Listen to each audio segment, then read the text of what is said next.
वन्दे अहं श्रीगुरो श्रीयुतपदकमलं श्रीगुरून् वैष्णवांश्च श्रीरूपं साग्रजातं सहगण रघुनाथान्वितं तं सजीवं साद्वैतं सावधूतं परिजनसहितं कृष्ण चैतन्यदेवं श्रीराधा कृष्णपादान् सहगण ललिता श्रीविशाखान्वितांश्च नमो ॐ विष्णुपादाय कृष्णप्रेष्ठाय भूतले श्रीमते भक्तिवेदान्त स्वामिनिति नामिने नमस्ते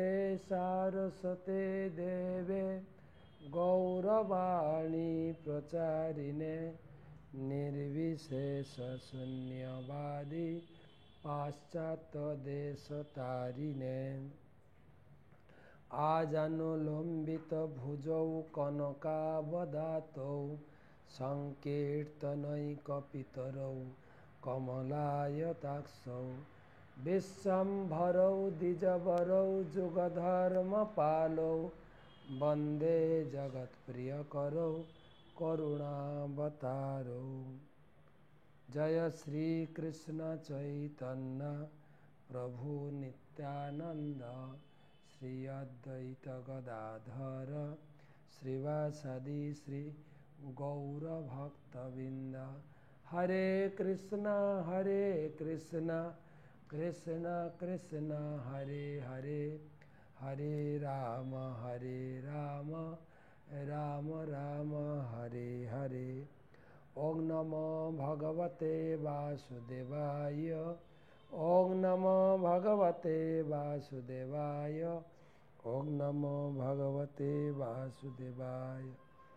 नारायणं नमस्कृत्य नरं चैव नरोत्तमं देवीं सरस्वतीं व्यासं ततो जयं उदीरयेत्। तमादिदेवं करुणानिधानं तमालवर्णं सुहितावतारम् अपार संसार समुद्र सेतुं भजामहे भागवत स्वरूपम। ग्रंथराज श्रीमद् भागवतम पंचम स्कंदे चतुर्थ अध्याय आज के चतुर्थ श्लोक সেই সঙ্গে আজ থেকে শুরু করছি গীতা আলোচনা। পুরো ডিসেম্বর মাস গীতা জয়ন্তী মাসে গীতা আলোচনা, গীতা ধ্যান, গীতা পাঠ, গীতা দান এবং গীতার উপরে শ্রবণ। তো আজকে 1012তম ভাগবত রসমাধুরী সেমিনারে উপস্থিত সমস্ত ভক্তমণ্ডলকে জানাই কৃষ্ণ প্রীতি শুভেচ্ছা অভিনন্দন। প্রথমে আপনাদের সকলকে জানাই বিশেষভাবে গীতা পাঠে স্বাগত।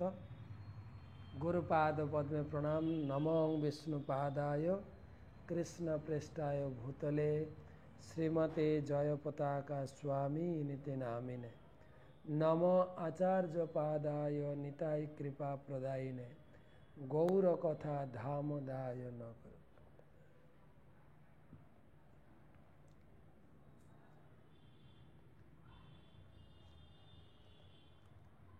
भागवत महत्व।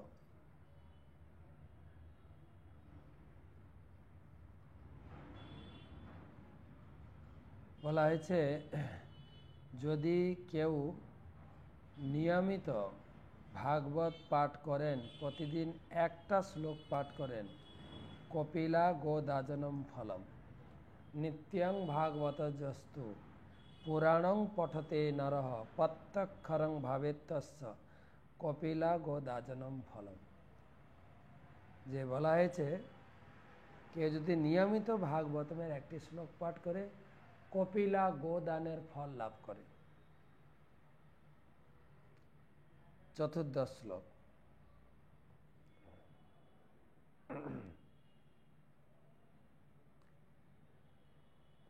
भगवान ऋषभ संज्ञा आत्मतंत्र स्वयं नित्य निवृत्तानर्थ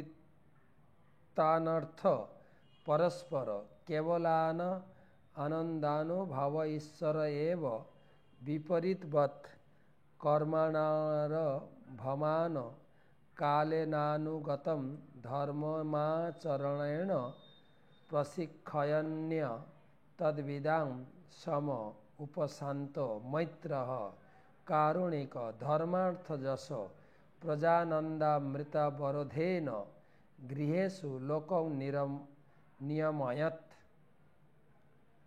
परमेश्वर भगवानेर अवतार ऋषभ देव सम्पूर्ण रूपे स्वतंत्र छिलेन कारण तार रूप छिल सच्चिदानंद घन। चार प्रकार भौतिक क्लेशेर संगे तार कोनो सम्पर्क छिल ना, तार कोनो जड़जागतिक आसक्ति छिल ना। तिनी सर्वदा सकलेर प्रति समदर्शी छिलेन। तिनी पर दुखे दुखी छिलेन, समस्त जीवेर शुभाकांक्षी छिलेन। परम ईश्वर बा परम पुरुष हवा सत्त्वेও তিনি একজন সাধারণ বদ্ধজীবের মতো আচরণ করতেন। তাই তিনি কঠোর নিষ্ঠা সহকারে বর্ণাশ্রম ধর্মের অনুশীলন করতেন। কালক্রমে বর্ণাশ্রম ধর্মের অবহেলা হতে থাকে, তাই তিনি নিজের আচরণ করে জনসাধারণকে বর্ণাশ্রম ধর্ম আচরণের শিক্ষা দান করেন। এইভাবে তিনি জনসাধারণকে ধর্ম অর্থ যশ পুত্র কন্যা জড়সুখ এবং অবশেষে নিত্য জীবন লাভ করার শিক্ষা প্রদান করেন। তার উপদেশের দ্বারা তিনি মানুষদের শিক্ষা দিয়েছিলেন কিভাবে গৃহস্থ আশ্রমে থেকেও বর্ণাশ্রম ধর্ম অনুশীলন করার ফলে সিদ্ধি লাভ করা যায়। আমরা ঋষভদেবের কথা আলোচনা করছি, যিনি ছিলেন ভগবানের অবতার। তার শরীর ছিল সচ্চিদ আনন্দময় এবং তিনি সব কিছু নিজে আচরণ করে শিক্ষা দিতেন। মহাপ্রভুও বলেছেন, আচরণ না কইলে শিখানো না যায়। বর্ণাশ্রম ধর্ম বদ্ধজীবেদের জন্য, তা তাদের আধ্যাত্মিক উন্নতি সাধন করে ভগবত ধামে ফিরে যাওয়ার শিক্ষা দেয়। যে সভ্যতা জীবনের চরম লক্ষ্য সম্বন্ধে অবগত নয় তা পশু সমাজের মতো। যেমন শ্রীমদ্ ভাগবতে বলা হয়েছে, নতে বিদু স্বার্থ গতিং হি বিষ্ণু। মানব সমাজের উদ্দেশ্য হচ্ছে আধ্যাত্মিক জ্ঞানের উন্নতি সাধন করা, যাতে মানুষ জন্ম মৃত্যু জরা ব্যাধির বন্ধনে থেকে মুক্ত হতে পারে। বর্ণাশ্রম ধর্ম মানব সমাজকে সম্পূর্ণরূপে উপযুক্ত করে গড়ে তোলে এবং মায়ের বন্ধন থেকে মুক্ত হওয়ার শিক্ষা দেয়, যাতে বর্ণাশ্রম ধর্ম পালন করার ফলে সফল হওয়া যায়। এই সম্পর্কে ভগবদ্গীতা বলা হয়েছে ৩য় অধ্যায়। তো আজকে ভাগবতমের একটি শ্লোক পড়লাম। শুরু করছি আমাদের গীতার আলোচনা। প্রতিদিন আমরা একটা করে গীতা অধ্যায় আলোচনা করব, কেননা শাস্ত্রে বলা হয়েছে, একম শাস্ত্রম দেবকী পুত্র গীতম এক দেব দেবকী পুত্র এব এক মন্ত্রস্তস্য নামানি জানি কর্মাপেক্ষং তস্য দেবস্য সেবা। গীতা গ্রন্থটি পড়ুন। তা আমরা এই ডিসেম্বর মাসে পুরো গীতার উপরে আলোচনা করব, এক একটা অধ্যায়। প্রথমে শোনাবো আপনাদের যে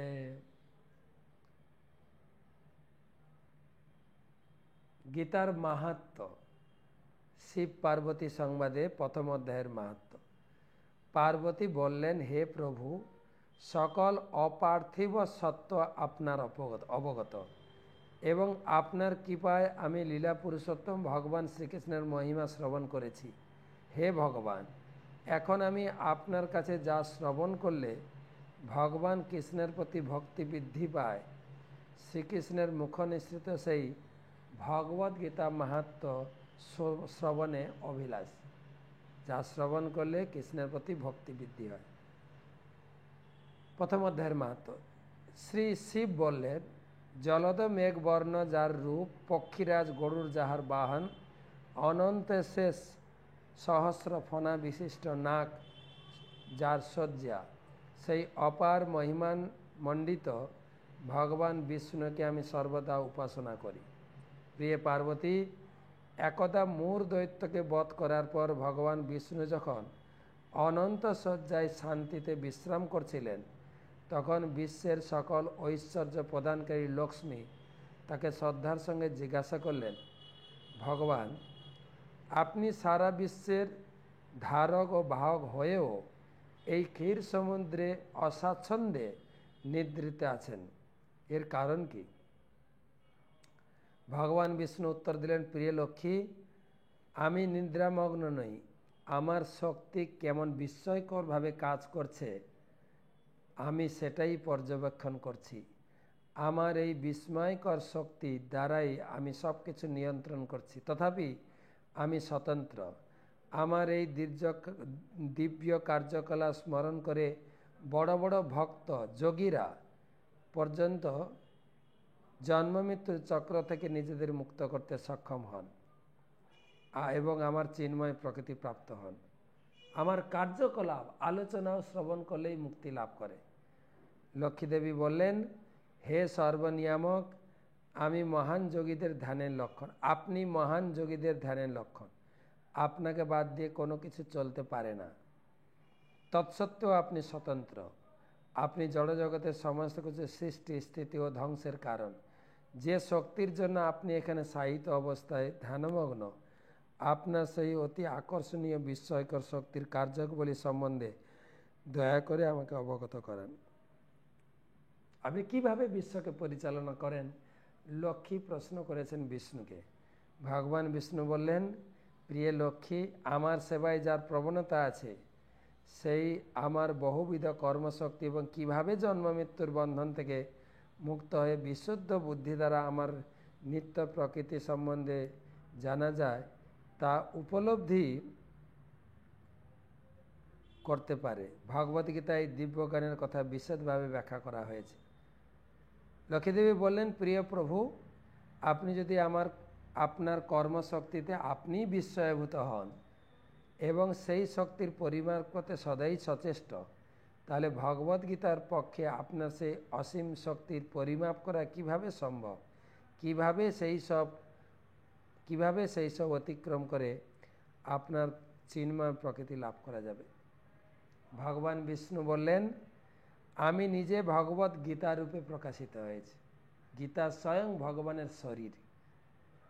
গীতার প্রথম 5টি অধ্যায় 5টি মস্তক, পরের 10টি অধ্যায় আমার 10টি বাহু, ষোড়শ অধ্যায়টি আমার উদর, শেষ 2টি অধ্যায় হলো আমার চরণ। এইভাবে ভগবদ্গীতাকে বুঝতে হবে। ভগবদ্গীতা হলো সর্বপাপ নাশক।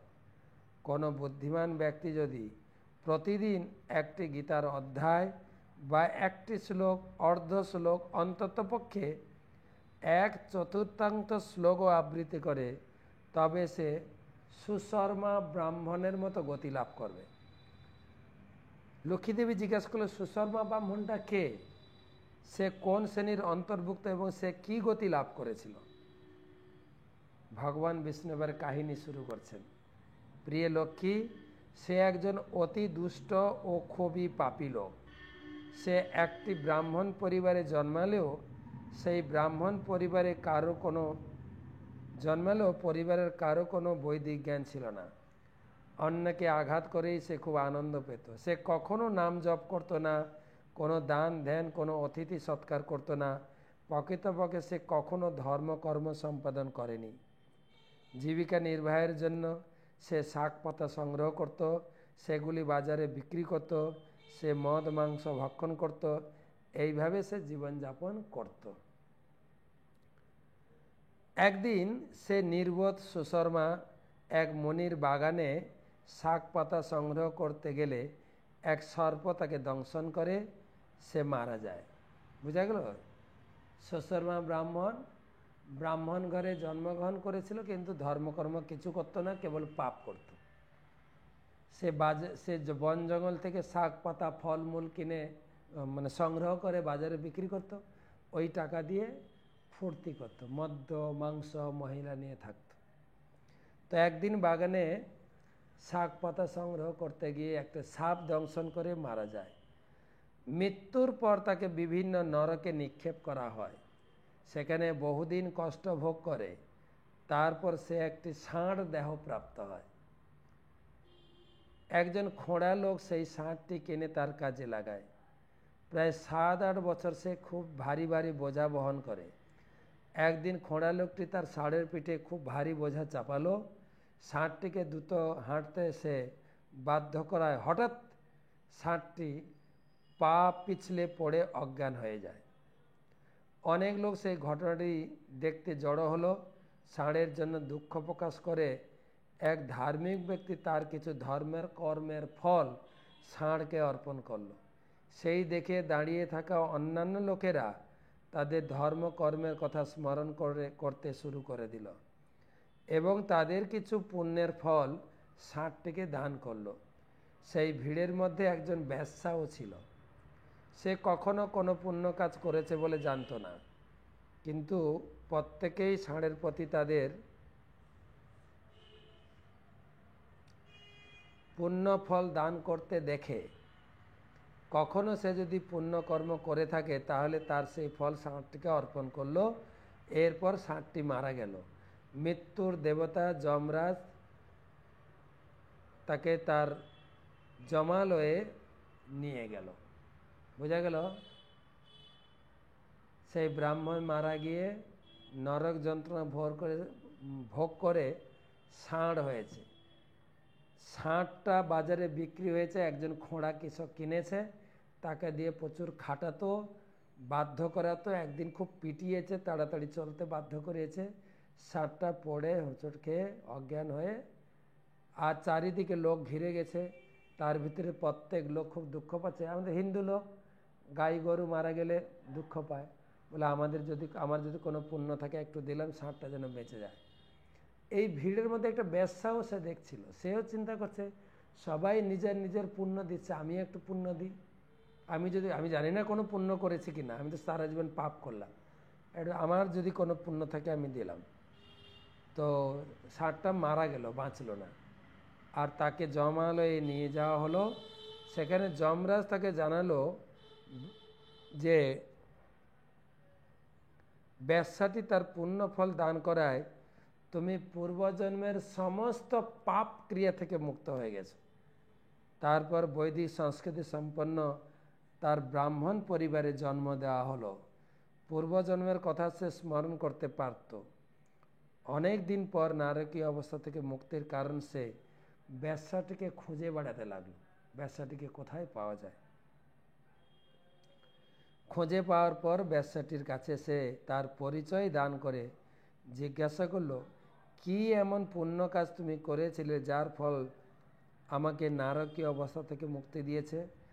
বেশ্যাটি উত্তর দিল, হে মহাশয়, এই খাঁচার মধ্যে একটি তোতা পাখি আছে। সে রোজ কিছু আবৃত্তি করে। তার সেই আবৃত্তি শুনে আমার মন বিশুদ্ধ হয়ে গিয়েছে। সেই আবৃত্তি শোনার ফল আমি তোমাকে দিয়েছি। অতএব এরপর উভয়ই সেই তোতা পাখিটির কাছে গেল সে কি আবৃত্তি করত জানার জন্য। বুঝা গেল?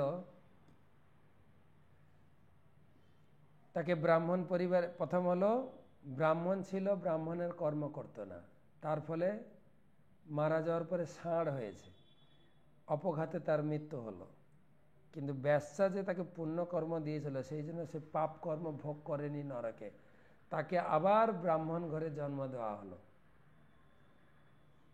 তো ব্রাহ্মণ যখন একটু বড় হলো তখন বলছে, আরে আমার তো অগাধ নরক যন্ত্রণা ছিল, সেই বেশ্যাটির পুণ্যের ফলে আমার আজকে নরক ভোগ থেকে আমি মুক্তি পেয়েছি, সে বেশ্যাটাকে খুঁজে বের করব।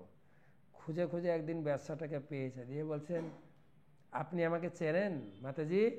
বলছে, না তো, কয়েকদিন আগে একটা যে ষাঁড় মারা গেছিল আপনার মনে আছে? বলছে, হ্যাঁ।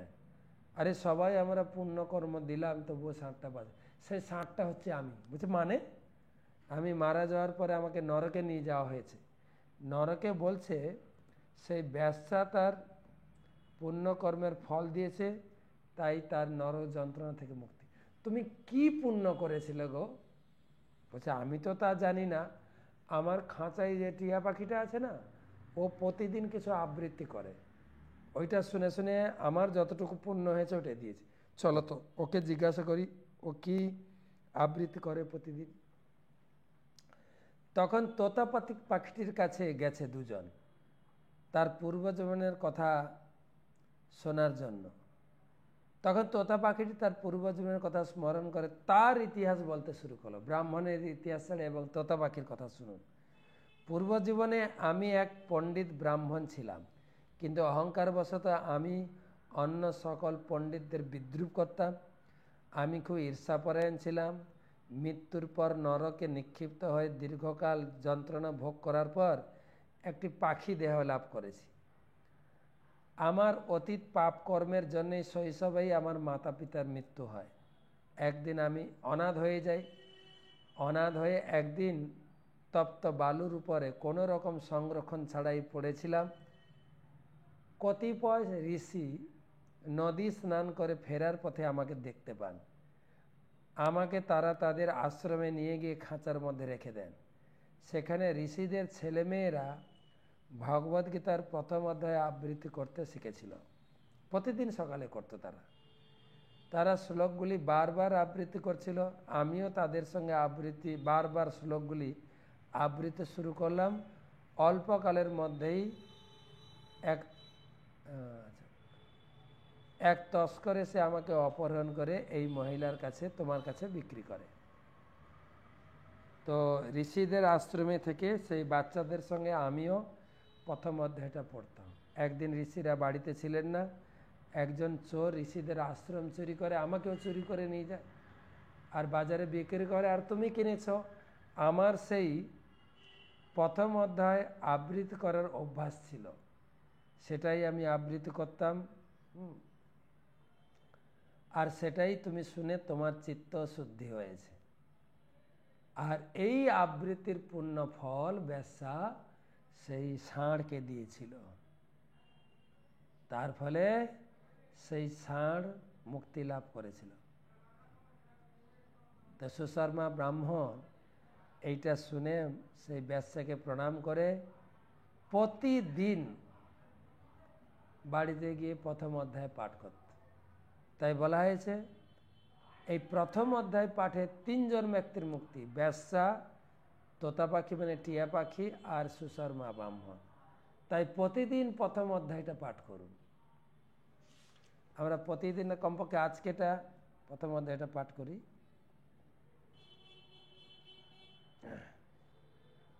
শুরু করছি প্রথম অধ্যায়, বিষাদ যোগ।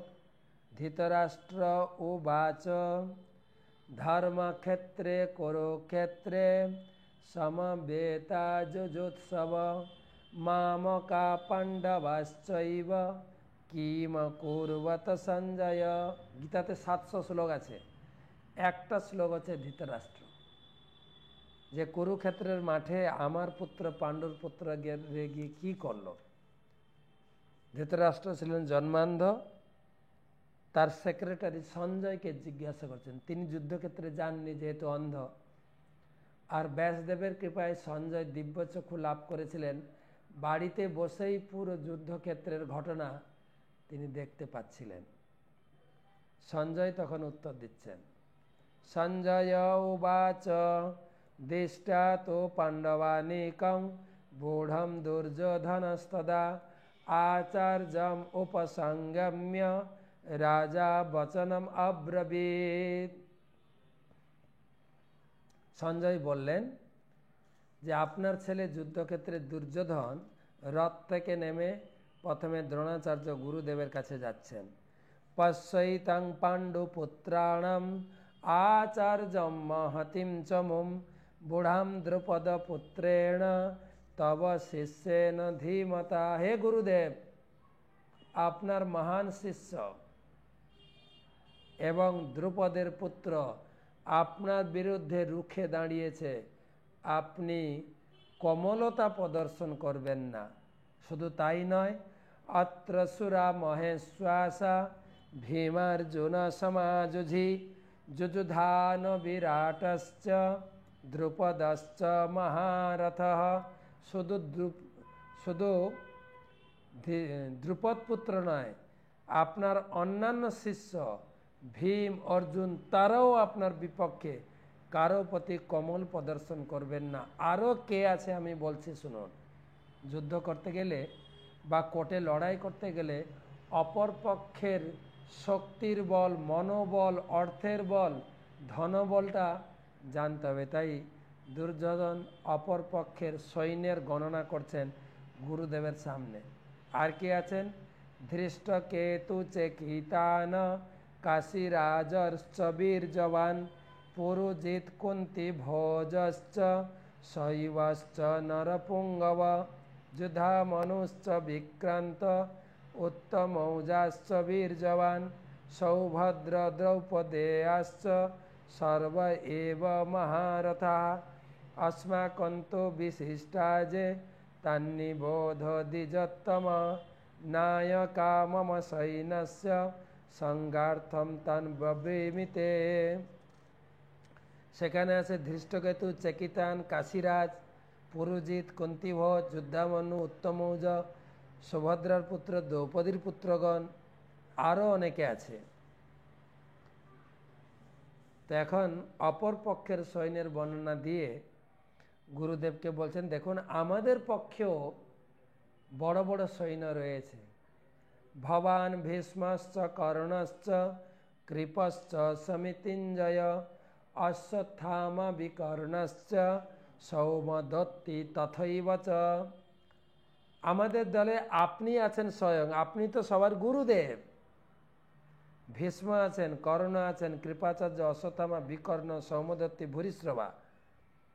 अन्ये च बहवो असुरा मदर्थे तक्तजीविता नाना शस्त्र पहारणा सर्वे যুদ্ধ বিশারদ। আরও অনেক লক্ষ লক্ষ সৈন্য রয়েছে যারা মহান অস্ত্র শস্ত্র সজ্জিত হয়ে আমার জন্য জীবন ত্যাগ করতে প্রস্তুত।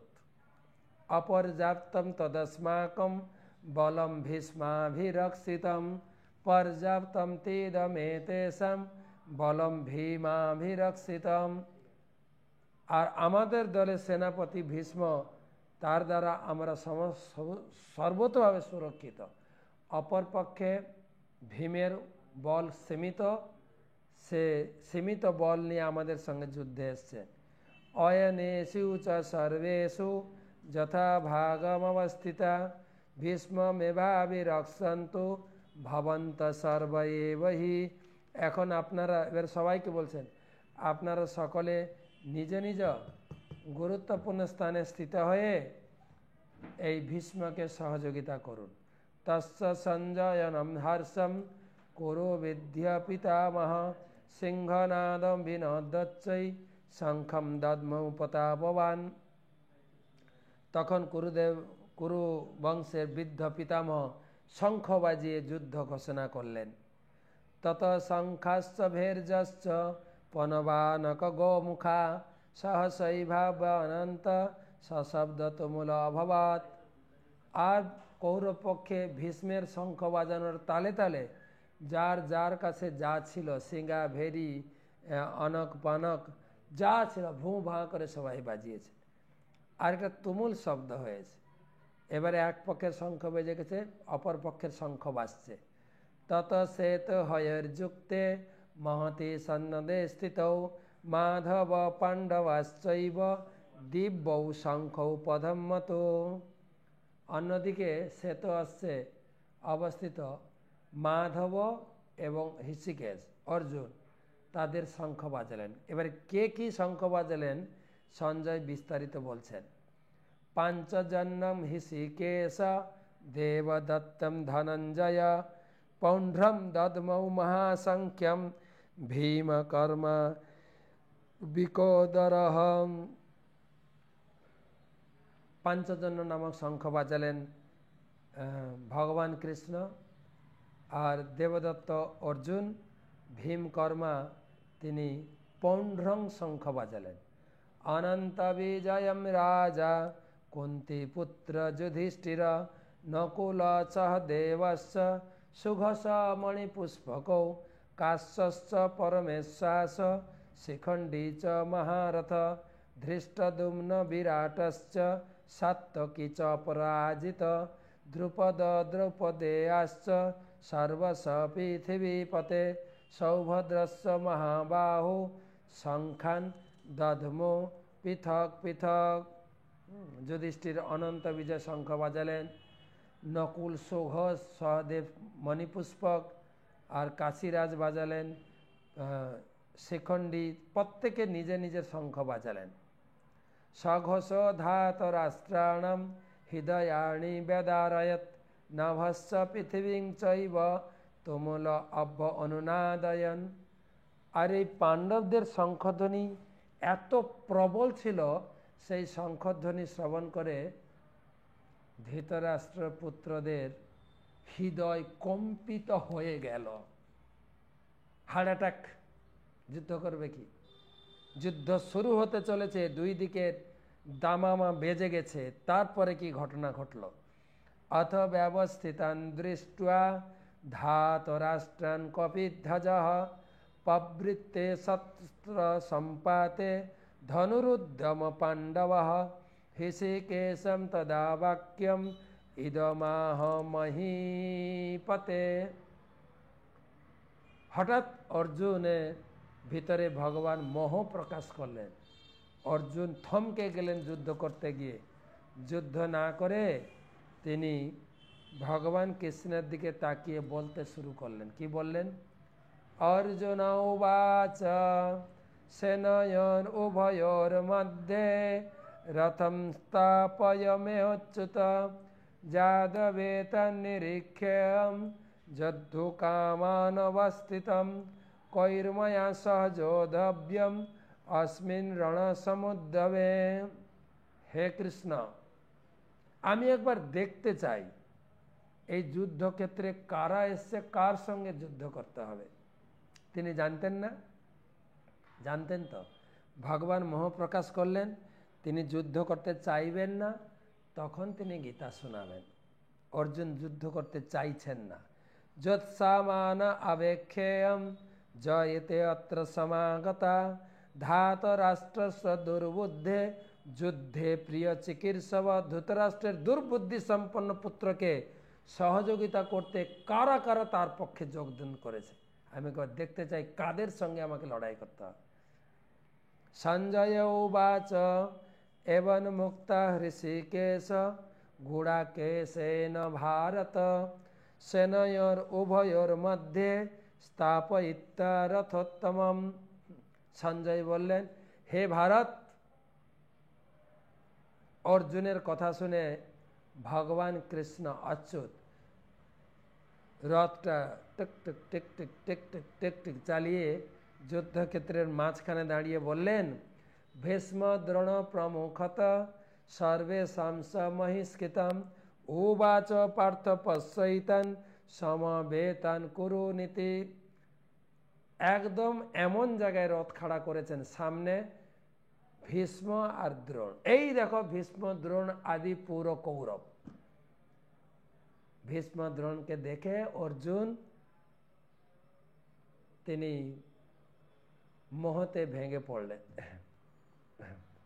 তো তিনি বললেন, না, আমি যুদ্ধ করব না। কি করে গুরুদেব আর এই পিতামহকে মারা সম্ভব? তত্র পশ্চাৎ সীতাং পার্থ পিতৃনথ পিতামহান আচার্য মাতুলান ভাতৃন পুত্রান পৌত্রান সখিংস্ততা শ্বশুরান সুহৃদম চৈব সেনয়োর উভয়োরপি।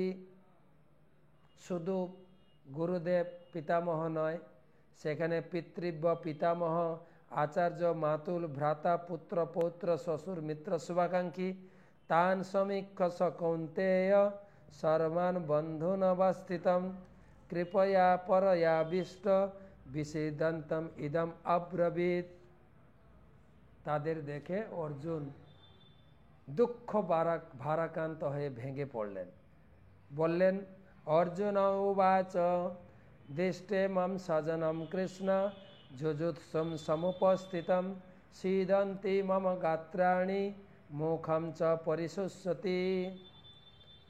অর্জুন বলেন, হে প্রিয়বর কৃষ্ণ, আমার সমস্ত বন্ধুবান্ধব ও আত্মীয় স্বজনদের এইভাবে যুদ্ধবিলাসী হয়ে আমার সামনে অবস্থান করতে দেখে আমার অঙ্গ পতঙ্গ কাঁপছে, আমার হাত থেকে গান্ডীব খসে পড়ছে, আমার মুখ শুষ্ক হয়ে উঠছে। বেপতুষ্য শরীরে মে রোমহর্ষস্য জায়তে গান্ডীবম সংস্রতে হস্তাৎ ত্বক চৈব পরিদাহ্যতে। আমার ত্বক শুকিয়ে যাচ্ছে, মুখ শুকিয়ে যাচ্ছে, ত্বক জ্বলে যাচ্ছে, শরীর কাঁপছে। ন চ শক্নম অবস্থাতুম ভ্রমতীব চ মে মনঃ নিমিত্তানি চ পশ্যামি বিপরীতানি চ কেশব। আমি সব কিছু বিপরীত দেখছি। ন চ সেও অনুপশ্যামি হত্যা স্বজনমাবে ন কাঙ্ক্ষে বিজয়ম কৃষ্ণ ন চ রাজ্যম সুখানি চ। আমি যুদ্ধ করতে চাই না, আমি সুখ ভোগ করতেও চাই না। কিং ন রাজ্যে ন গোবিন্দম কিং ভগৈ জীবতে ন বা যেসামর্থে কাঙ্ক্ষিতং ন রাজ্যং ভোগা সুখানি চ। त इमे अवस्थिता যুদ্ধে প্রাণম তক্তা ধনানি চ আচার্য পিতরং পুত্রম তথৈব চ পিতামহ মাতুলা শ্বশুরা পৌত্রা শল্যা সম্বন্ধিনস্ততা এতন্ন হন্তমিচ্ছামি ঘ্নতপি মধুসূদন अपि त्रैलोक्यराजस्य हेतो किं न मही कृते निहत धातराष्ट्रान्न कापिति सज्जनार्दन। हे কৃষ্ণ, হে মধুসূদন, আমার পিতৃব্য পুত্র পিতামহ মাতুল শ্বশুর পৌত্র শালক আত্মীয় স্বজন তারা ধন আসাদির পরিত্যাগ করে যুদ্ধে অবতীর্ণ হয়েছে। আমি তাদের হত্যা করব না। আমি সুখভোগও চাই না, ত্রিভুবনের বিনিময়েও, শুধু রাজ্যের কথা তো ছেড়ে, ত্রিভুবনের বিনিময়ে আমি যুদ্ধ করব না। পাপমেবাশ্রয়েন अस्मद् हत्यैतानाततायिन तस्मान् अर्हवयं हन्तुं धातराष्ट्रान् सबान्धवान् स्वजनं हि कथं हत्या সুখীন শ্যাম মাধব। তারা মহাপাপ করলেও, আমাকে বধ করার ফলে মহাপাপ করলে, আমি কেন মহাপাপ করতে চাই? আমি যুদ্ধ করতে চাই না। যদ্যপেতে ন পশ্যন্তি লোভপাত চেতস কুলক্ষয়ম কৃতম দোষম মিত্রে দহে চ পাতকম কথং ন জ্ঞেয় अस्माभि পাদামস্নান নিবর্তিতুম কুলক্ষয়ম কৃতম দোষম প্রপশ্যদ্ভি জনার্দন। হে জনার্দন, তারা কুলক্ষয়ও দেখছে না। এই সমস্ত বয়স্ক ব্যক্তিরা মারা গেলে কুলক্ষয় হবে। কুলক্ষয়ে প্রণশন্তি কুলধর্মা সনাতনাঃ ধর্মে নষ্টে কুলম কৃৎস্নম অধর্ম অভিবত্যুত। কুলক্ষয় হলে সনাতন কুল ধর্ম বিনষ্ট হয়, তাহলে সমগ্র বংশ অধর্মে লিপ্ত হয়। অধর্মাৎ অভিবাদ কৃষ্ণ বধুষ্যন্তি কুলস্ত্রিয় স্ত্রীষু দিষ্টাসু বাষ্ণেয় জায়তে বনশঙ্কর। হে কৃষ্ণ, কুলবধূগণ, এই বংশের সিনিয়র লোকেরা মারা গেলে কুলস্ত্রীগণ অসৎ চরিত্র হয়ে বর্ণ শঙ্কর সন্তান জন্ম দেবে। তার ফলে শঙ্কর নরকায়ৈব কুলঘ্যানাম কুলশ্চ পতন্তি পিতর হেষাম লুপ্ত পিণ্ডোদক ক্রিয়া। বর্ণশঙ্কর উৎপাদন বৃদ্ধি হলে কুল ও কুল ঘাতকেরা নরকগামী হয়। সেই কুলে পিণ্ডদান ও তর্পণ লোপ পাওয়ার ফলে তাদের পিতৃপুরুষেরাও নরকে অধপতিত হয়। আর দুখানা শ্লোক না, আর 41 হলো, আর 5খানা। দশৈরতে কুলঘ্নানাম বর্ণ শঙ্কর কারকৈ উৎসাদন্তে জাতি ধর্মা কুল ধর্মাস্ত শাশ্বতা। আর এই প্রবীণ লোকেরা মারা গেলে কুলধর্ম বিনষ্ট হয়। তার ফলে সমাজের বা পরিবারের যে সংস্কৃতি, পূজা পাঠ দান দক্ষিণা, এগুলো সব লোপ পেয়ে যাবে। জাতি ধর্ম কুলধর্ম বিনাশপ্রাপ্ত হবে। উৎসন্ন কুলধর্মাণাম মনুষ্যানাম জনার্দন নরকে নিয়ত বাস ভবতিতি অনুশ্রুষুমা। হে জনার্দন, আমি পরম্পরাক্রমে শুনেছি যে যাদের কুলধর্ম বিনষ্ট হয়েছে তাদের নিয়ত নরকে বাস করতে হয়। अहोबत महत्पापम कर्तुम व्यवसिता वयम जत राज्य सुख लोभेन हंतुम सजन मुद्दता। हाय कि आश्चर्य, এই সমস্ত চিন্তা না করে এই সমস্ত লোকেরা এই মহাপাপ কর্মে যুক্ত হয়েছে। যদি মাম অপ্রতিকারম অস্ত্রম শস্ত্রম পাণয় ধাতরাষ্ট্র রণে হন্তুম তন্মে ক্ষেমতরং ভবেত। কিন্তু আমি যুদ্ধ করব না। তারা মহাপাপী লোভী হলেও আমি কিন্তু যুদ্ধ করতে নারাজ। এই বলে লাস্ট শ্লোক, সঞ্জয় উবাচ এবন মুক্তার্জুন সংখ্যে রথোপস্থ উপাবিশদ বিসৃজ্য সরসম চাপম শোক সংবিঘ্ন মানস। এই কথা বলে অর্জুন যুদ্ধ করব না বলে ধনুর বাণ ত্যাগ করে গালে হাত দিয়ে রথের উপরে বসে পড়লেন। আজকে রথের উপরে থাক, গালে হাত দিয়ে, কালকে দ্বিতীয় অধ্যায়ে ওনাকে তুলব। ভগবান তুলবেন ঝাঁকানি দিয়ে, ভগবান খুব ধাতানি দেবেন। যুদ্ধ করতে এসছো ক্ষত্রিয়, যুদ্ধ না করে নাকি কান্না শুরু করেছো, হ্যাঁ তুমি না ক্ষত্রিয়, ওঠো। সেই কথা কালকের ক্লাসে।